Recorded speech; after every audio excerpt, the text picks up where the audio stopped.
This is CGTN, China Global Television Network.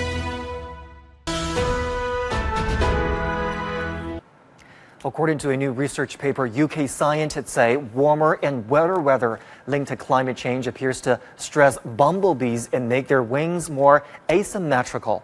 Scientists looked at more than 6,000 bee specimens in natural history museums, and they found that bees from the second half of the 20th century consistently had a higher average rate of asymmetry. Asymmetry is an indication of stress in insects. Scientists warn that such phenomena will become more frequent under climate change. Another study released in April in the journal Nature found that climate change caused insect populations to plummet by nearly half compared to areas less affected by temperature rises. For more discussion, I want to bring in Professor Rupert Read, an ecological philosopher and green activist. He's also the author of the book, Why Climate Breakdown Matters. Professor Read, welcome to our program today. Let's start with the raging wildfires across Europe and America. And it's not just 2022, is it? We've had, these infernal-like wildfires in summertime for a couple of years now. What do you think are the reasons behind these fires? Is that absolutely linked to climate change? Yeah, the first and foremost reason behind these fires is very simply stated. It's dangerous human-caused climate change. There are other factors as well, of course. In some places, we don't have enough herbivores naturally clearing the understory, the leaves and other material left on the ground. Sometimes you have stupid water extraction policies. But at the root of it all is dangerous climate change. It's going to keep on getting worse forever unless we stop it, unless we get to zero carbon. And we also need to adapt to the damage that is already here and the worst damage that is coming. In my country, the UK, for example, we are very, very poorly protected against fires, and that has to change. Now on to the record-setting heat waves. Is it that simple that we're simply going to have hotter and hotter weather year after year? Is that your prediction?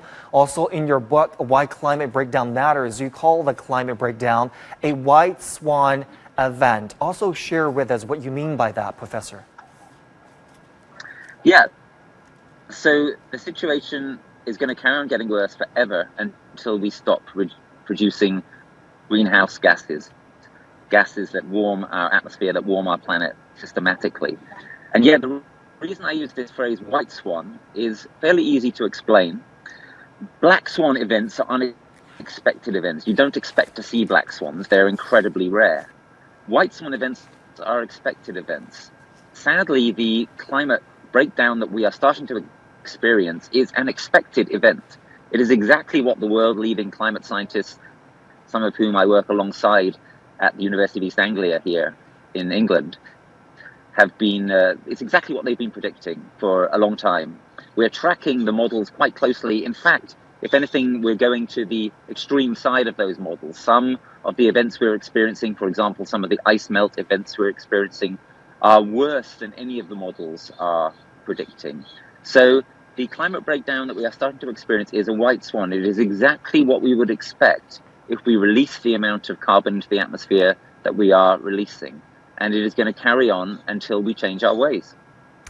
Professor, let me just press you on that, on the climate change trajectory here. On the individual countries, obviously, are on their paths fighting climate change with varied progress. Obviously, now that we see that white swan right in front of us, is there a way for us to collectively reverse this trend?